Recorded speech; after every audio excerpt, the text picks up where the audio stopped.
makan sekutang di pasar Jumat, muternya lewat Keramat Jati. Ayah datang dengan segala hormat, mau diterima dengan senang hati. Satria Betawi hanya ada dua membentuk palang pintu. Yang pertama buat melestarikan seni budaya Betawi, dan kedua untuk membantu orang yang duitnya pas-pasan.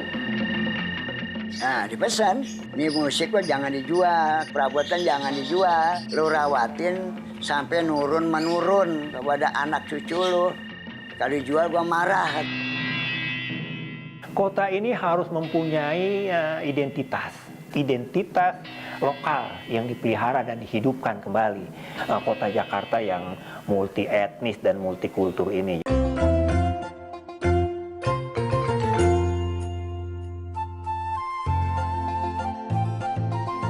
Selamat datang di Jakarta, ibu kota negara yang menjadi tempat pertemuan budaya dengan berbagai macam etnis. Tahun ini Jakarta memasuki usia 493 tahun.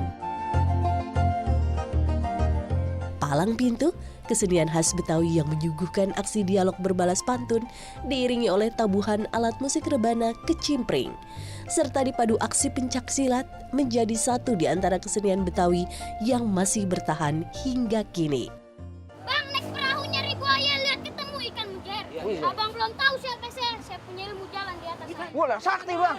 Sanggar Satria Betawi pimpinan Imam Nurul atau yang biasa disapa Kong Imam hingga kini masih konsisten menyajikan kesenian palang pintu.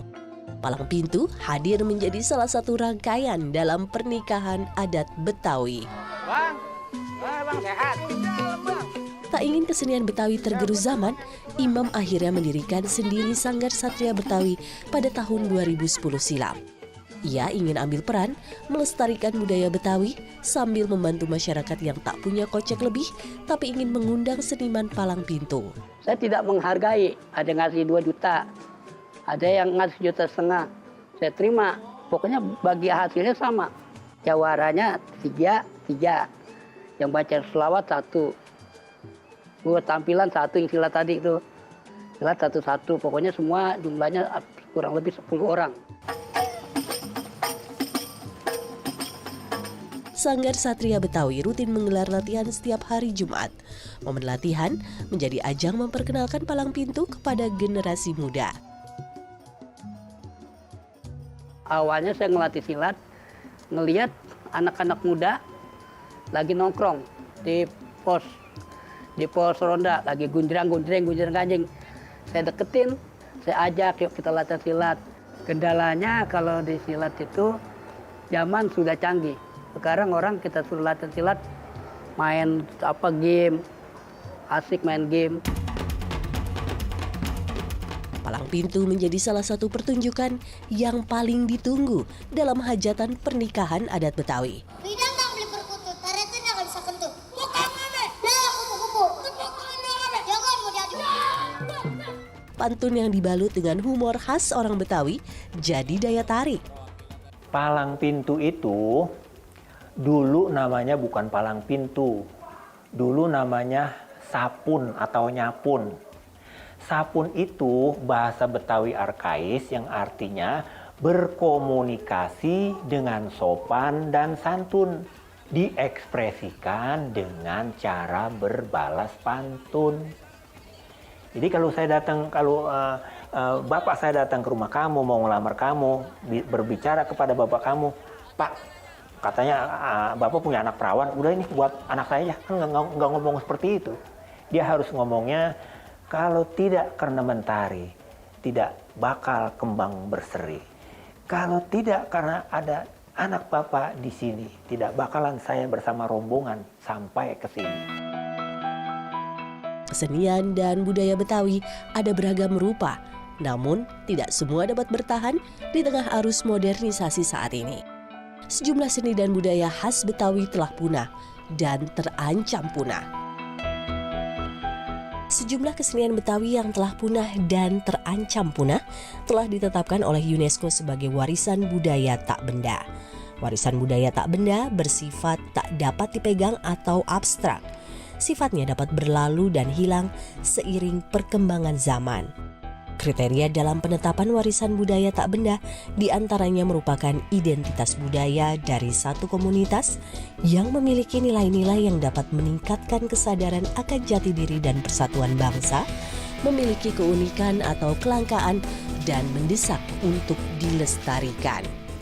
Sampai saat ini kami kan sudah mencoba mengupayakan bekerja sama dengan masyarakat bahwa mengangkat ini kan warisan budaya ya, warisan budaya tak benda juga kita angkat, bahkan mendapatkan pengakuan dari pemerintah pusat. Dan itu sudah mulai banyak, sudah terdaftar.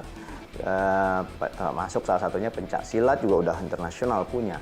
Dan ada beberapa sisi kuliner, kemudian juga ada beberapa gerakan tarian, kemudian ya benda-benda yang memiliki tentu aja nilainya tak ternilai sebagai warisan budaya tak benda. Dan kami memiliki beberapa aktivitas untuk mengembangkan kembali. Lantas, sejauh apa para warga yang hidup di Jakarta mengenal seni dan budaya Betawi? Pernah lihat sih, pernah. Tapi kalau untuk lebih tahu detailnya sih kurang begitu tahu sih. Kalau misalnya secara langsung mungkin kalau kebudayaan Betawi sekarang nggak terlalu banyak ya Mas? Dikit sih, ada tahu dikit. Paling lebih ke yang kayak lenong. Pernah lihat. Mungkin akan lebih baik kalau dikembangin lagi ya, supaya orang lain juga tahu budaya Jakarta atau Betawi itu seperti apa gitu. Di tengah perkembangan kota yang semakin pesat, seni dan budaya Betawi terancam keberadaannya. Lalu apa saja yang dilakukan para seniman Betawi untuk terus bertahan dan tetap menjadi tuan rumah di kota Jakarta?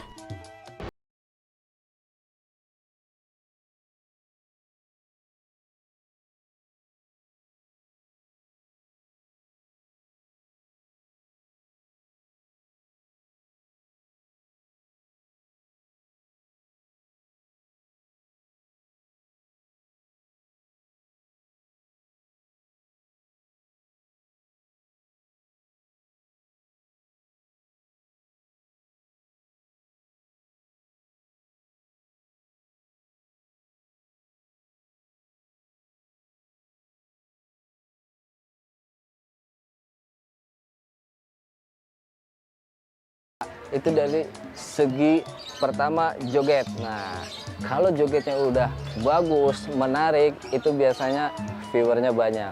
Kemudian dari yang unik-unik, ada yang namanya ondel-ondel nyebur, ada yang namanya ondel-ondel jatuh, ada yang namanya ondel-ondel lewat rel kereta.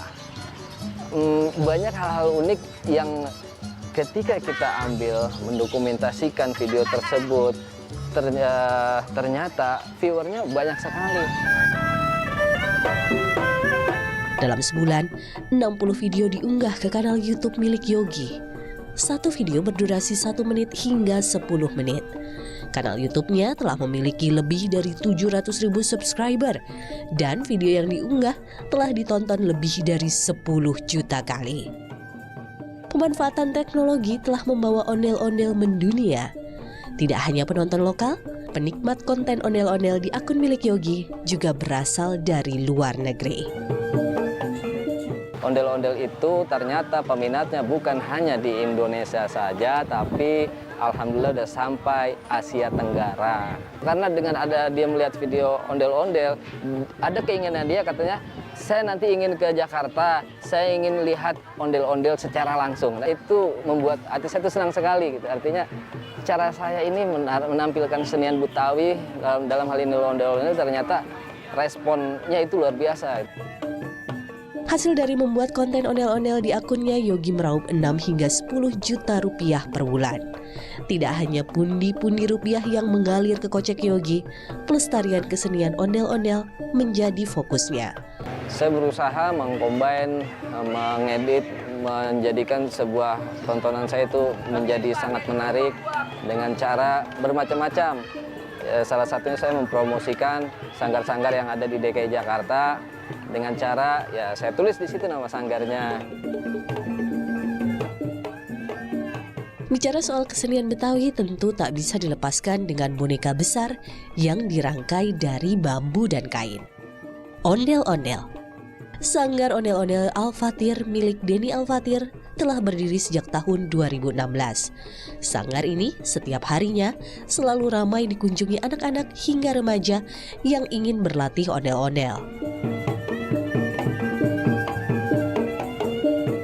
Yang klasik-klasik udah pada hilang. Karena memang yang lama itu ondel-ondel, barongan itu ada isiannya. Tolak balaknya bila masuk ondel-ondel ini harus ada sajennya. Tapi yang sekarang namanya ondel-ondel dibikin milenial berarti kurang lebih 10 kilo. Memang kalau untuk pemula masuk ondel-ondel itu susah, Mbak. Karena kenapa? Satu, pasti pertama mentok sama lingkaran, buletan di kaki. Kalau nggak bisa dia kepleset. Kita nonton ondel-ondel,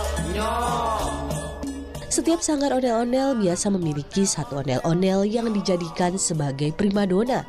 Ondel-ondel ini menjadi identitas sanggar, biasa disebut dengan gedok. Begitu juga dengan sanggar Al-Fathir. Ondel-ondel wanita bernama Anis ini menjadi ondel-ondel kebanggaan di sanggar Al-Fathir. Karena memang ini dari dulu ikon saya. Oh iya loh, gue punya sanggar nih. Gue punya kedok, ini kedok jagoan gue nih. Kayak gini lah, gitu. Karena kenapa saya bilang ini?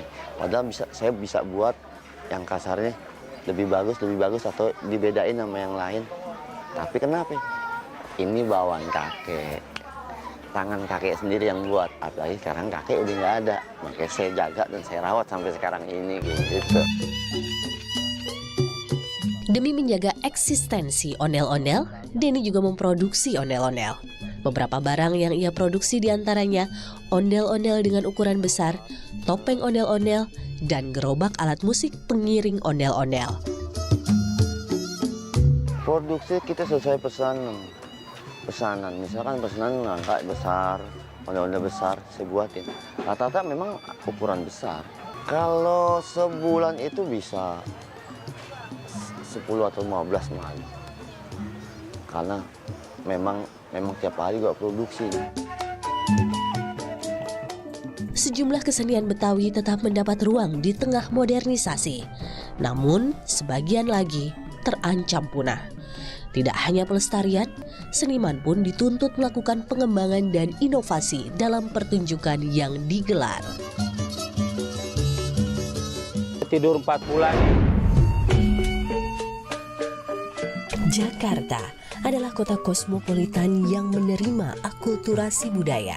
Tak heran, kesenian Betawi kental dengan percampuran berbagai budaya. Dulu asal-asal Portugis mah main tanji itu bukan buat hiburan ya mah. Dia pakainya untuk apa? Orang meninggal, bawa ke makam ditabuh. Ada kawinan dia ditabuh. Lagu-lagu nggak bisa, lagu cuma hanya maras-maras saja. Ke makam, bawa mayat, pakai itu tangdor. Kalau dia mah bukan tanjidor, tangdor. Kalau kita tanjidor, kata tangkong kita. Sanggar Tanjidor Tiga Saudara pimpinan Maapie sudah lebih dari 100 tahun berdiri. Terbentuk sejak tahun 1919, Maapie adalah generasi ketiga yang melanjutkan Sanggar Tiga Saudara. Dia menekuni Tanjidor mulai dari duduk di bangku sekolah dasar. Hingga kini, Maapie konsisten mempertahankan kesenian Tanjidor agar tidak tergerus zaman. Nah, dipesan, nih musik lo jangan dijual, perabotan jangan dijual. Lo rawatin sampai nurun-menurun kepada anak cucu lo. Kalau dijual gua marah. Karena musik Betawi Tanjidor masih orang cari, orang perluin. Di usia senjanya, pria berusia 74 tahun ini masih kerap turun saat Sanggar Tiga Saudara pentas di berbagai acara. Harga yang dikenakan untuk mengundang Tanjidor Sanggar Tiga Saudara berkisar 10 hingga 15 juta. Tarif ini dibagi kepada lebih dari 10 personel yang memainkan musik tiup dan musik pukul. Sebagian besar alat musik yang digunakan Tanjidor Sanggar Tiga Saudara adalah warisan turun-temurun. Hingga kini, Maapie masih menyimpan dan memakai sebagian alat musik peninggalan sang buyut. Dia punya keyakinan alat musik dan perlengkapan pentas Tanjidor adalah benda bersejarah dan mesti terus ia jaga. Ini dulunya barunya masih murah. Ini 8 juta. Sekarang udah 12 juta. Tahun 1919 ini. Saya mau tukar mobil, tukar apa nggak mau. Dan ini aja mau tukar motor yang cakep pilih, nggak mau.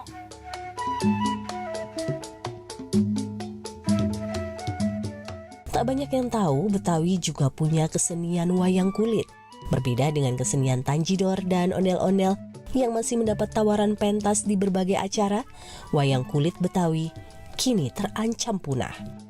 Nih, kayak juragan kita ilmu yang dituntut, bukan cuma badan yang gede, tapi kemampuan yang kudu ada. Saya mau apa emang keturunannya begitu. Ini jadi dalang.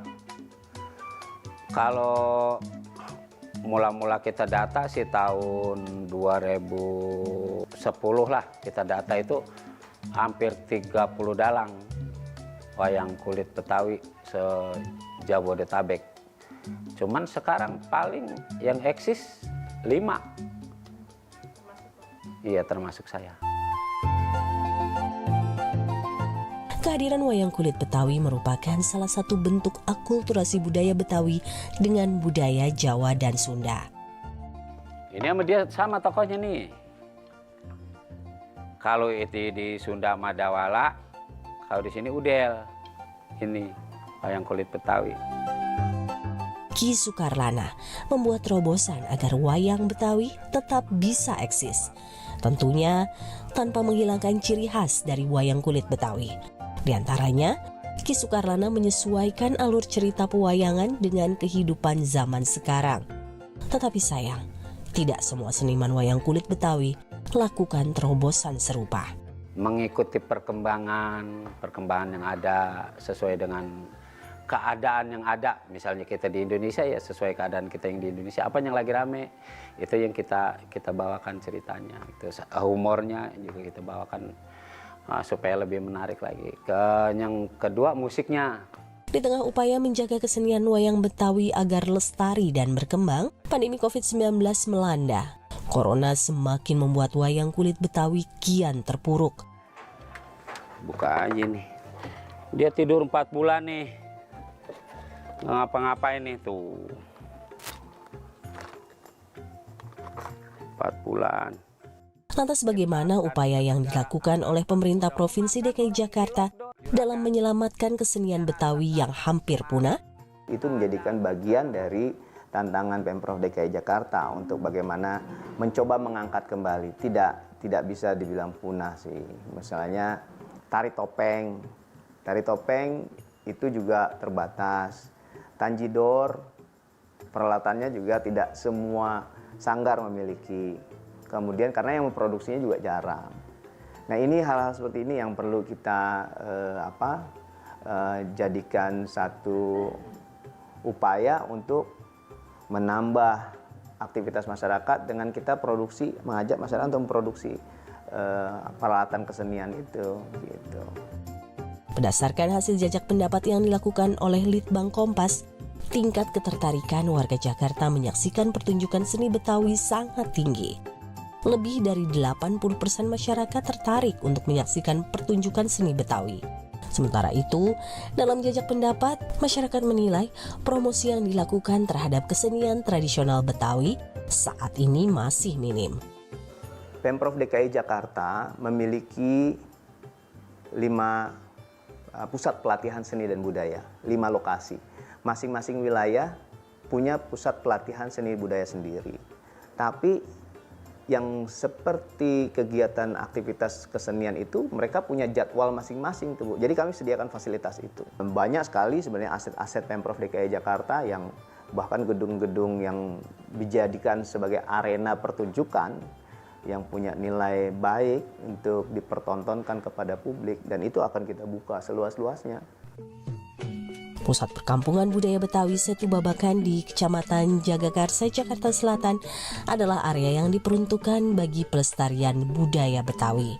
Perkampungan Budaya Betawi ini didirikan pada 18 Agustus 2000. Kawasan ini menjadi salah satu benteng pertahanan kebudayaan Betawi. Setu Babakan adalah salah satu tempat yang menjanjikan. Kita kepengen, saya sendiri berharap dari Setu Babakan itu muncul persemaian ideologi Betawi. Apa itu ideologi Betawi? Yaitu ideologi yang multikultur, yang merasakan kehidupan sama-sama, yang menghormati kota ini sebagaimana mereka menghormati ibunya. Yang kita inginkan bahwa Betawi dengan bukan non-Betawi ada satu tempat temu, ruang ketemu, dan tempat temu itu semakin banyak akhirnya kita menjadi sama. Kita berbeda-beda tapi kita bersama-sama. Gubernur Anies Baswedan dalam wawancara dengan harian Kompas menyebut, sudah sejak zaman Sunda Kelapa, Jakarta adalah wilayah yang sangat kosmopolitan karena menerima pendatang dengan segala tradisinya. Ini menunjukkan Jakarta sangat menerima perbedaan dan terbuka dengan keberagaman. Sejarah berdirinya kota Jakarta pada 22 Juni 1527 tidak bisa dilepaskan dari peran serta masyarakat yang berlatar belakang multi etnis. Kota ini harus mempunyai identitas. Identitasnya adalah seharusnya menurut saya adalah identitas lokal yang dipelihara dan dihidupkan kembali. Oleh karena itu, identitas yang diperkenalkan oleh pemerintah kota misalnya, yang mereka ingin kembangkan dan perkenalkan kepada masyarakat kota Jakarta yang multi etnis dan multikultur ini. Jadi itu ada upaya ke sana oleh pemerintah, dan itu memang diminta oleh masyarakat Betawi agar pemerintah lebih proaktif untuk menghidupkan kota ini dengan identitas masyarakat lokalnya. Kesenian Betawi terbentuk dari ragam budaya yang hadir mewarnai pertumbuhan kota Jakarta. Seni dan budaya Betawi harus bisa beradaptasi tanpa menghilangkan kekhasannya agar tidak tergerus zaman.